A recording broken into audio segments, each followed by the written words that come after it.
Lors d'une visite de 4 jours du roi Charles III, le président Donald Trump a salué l'amitié anglo-américaine, contrastant avec les tensions récentes entre les deux pays.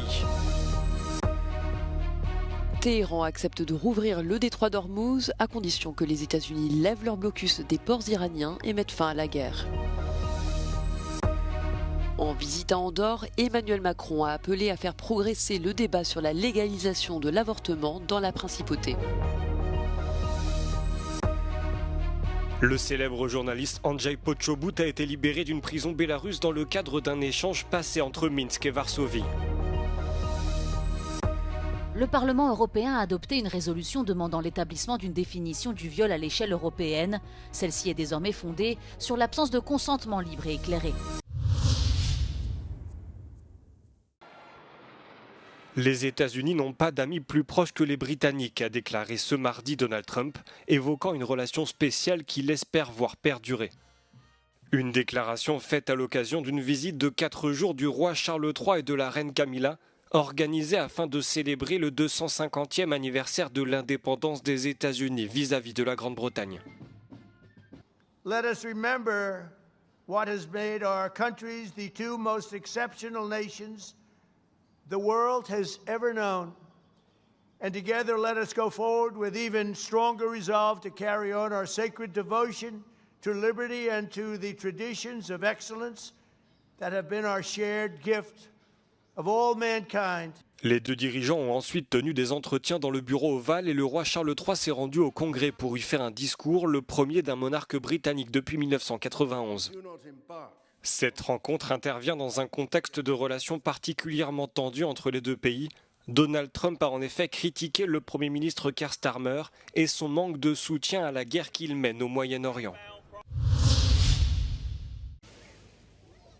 Téhéran accepte de rouvrir le détroit d'Ormuz à condition que les États-Unis lèvent leur blocus des ports iraniens et mettent fin à la guerre. Une offre qui relèguerait à plus tard les discussions sur le dossier du nucléaire iranien au cœur de la confrontation entre Washington et Téhéran.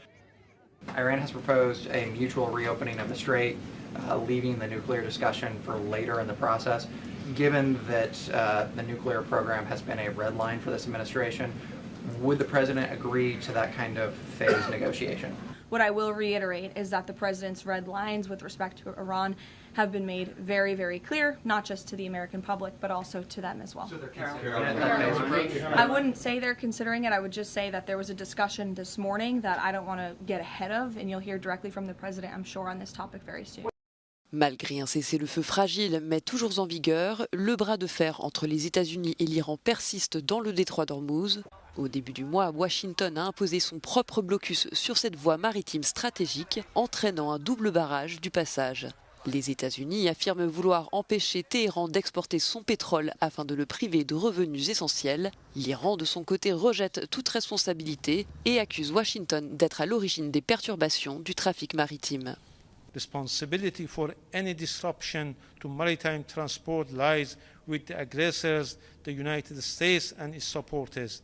Ces développements interviennent au lendemain de la visite en Russie du ministre iranien des Affaires étrangères Abbas Araghchi, après l'annulation des pourparlers pour un cessez-le-feu entre les États-Unis et l'Iran qui devait se tenir au Pakistan.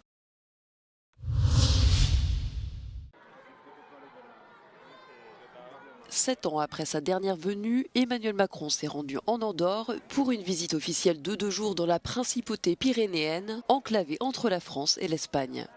Alors que recourir à l'avortement reste illégal dans ce micro-État, le président français a dit souhaiter que le débat progresse. Votre gouvernement a fait une proposition d'avancée. Elle me paraît proportionnée.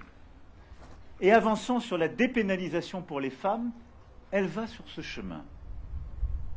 De là où je suis, sans préempter vos débats à venir, je souhaite avec affection que ce débat progresse. En Andorre, les femmes ayant eu recours à un avortement s'exposent à une peine pouvant aller jusqu'à 6 mois de prison et les médecins qui pratiquent l'intervention risquent jusqu'à 3 ans de prison, assortis d'une interdiction d'exercer pendant 5 ans. En mars dernier, le chef du gouvernement, Doran Xavier Spot Samora, a dit espérer pouvoir dépénaliser l'avortement d'ici 1 an sans pour autant envisager sa légalisation.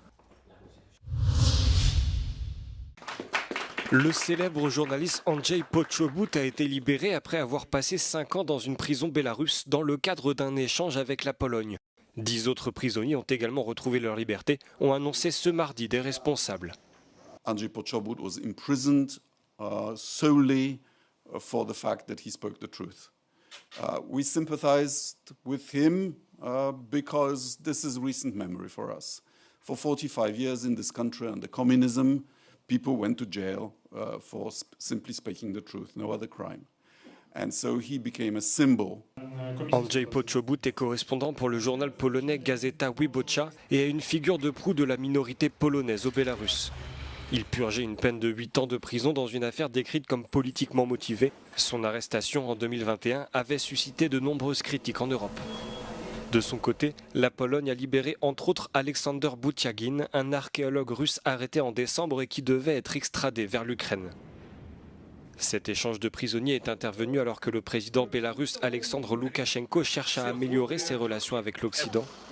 En mars, il avait déjà ordonné la libération de 250 prisonniers politiques dans le cadre d'un accord avec Washington, qui avait alors levé certaines de ses sanctions.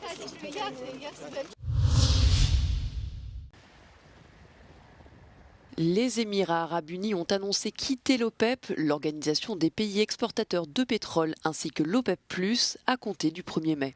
Abu Dhabi invoque un réalignement stratégique et la volonté de retrouver plus de flexibilité.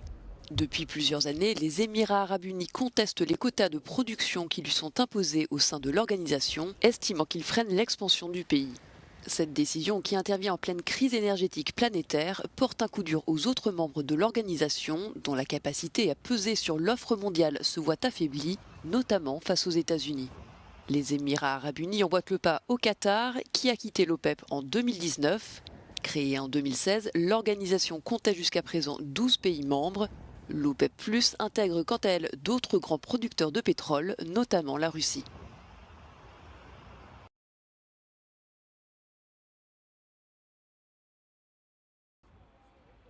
La première exploitation minière de lithium d'Europe est entrée en service à Suojärvi en Finlande à la fin du mois de février et sera destinée à la fabrication de batteries pour smartphones et véhicules électriques. D'un coût d'environ 783 millions d'euros, le projet Keliber a été principalement financé par le géant minier sud-africain Sibanye-Stillwater et l'Union européenne. Anu Hautala, PDG de Keliber, explique que l'entièreté de la chaîne de production, de la mine au concentrateur en passant par la raffinerie, se trouve dans un rayon de 43 km. We are now extracting spodumene ore. It contains some 1 to 1.3% lithium oxide. Then we transport it to the concentrator, and there the lithium oxide content is increased to 5%. And further to lithium refinery, and there the lithium concentrate is produced as a battery quality lithium hydroxide. Cependant, dans les villes alentours, les avis sont mitigés.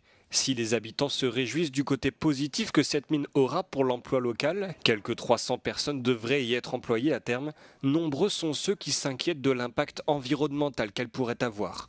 Car ce projet, qui sera entièrement opérationnel d'ici 2 ans, couvre plus de 500 km² et 6 autres sites miniers sont prévus dans cette même région finlandaise.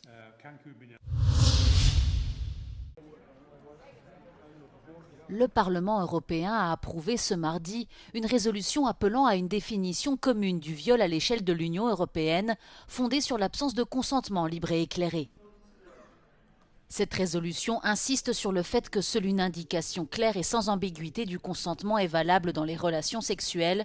Elle ajoute que le silence, l'absence de résistance verbale ou physique ou l'absence d'un non ne peuvent être interprétés comme un consentement. Tout acte sexuel en dehors de ce cadre devrait être considéré comme un viol. L'absence de consentement est déjà un élément déterminant de viol ou d'agression sexuelle dans 17 États membres de l'Union européenne selon le service de recherche du Parlement européen. Cependant, dans d'autres pays, la législation repose encore sur une définition du viol fondée sur la force, exigeant des victimes qu'elles prouvent l'existence de violences ou de menaces. Les partisans de la résolution font valoir que des affaires récentes ont mis en évidence les limites des définitions fondées sur la force. L'eurodéputé Abir Al-Salani a rappelé à Euronews des affaires françaises impliquant l'administration de drogue et des abus en ligne comme preuve de l'évolution des formes de violence sexuelle.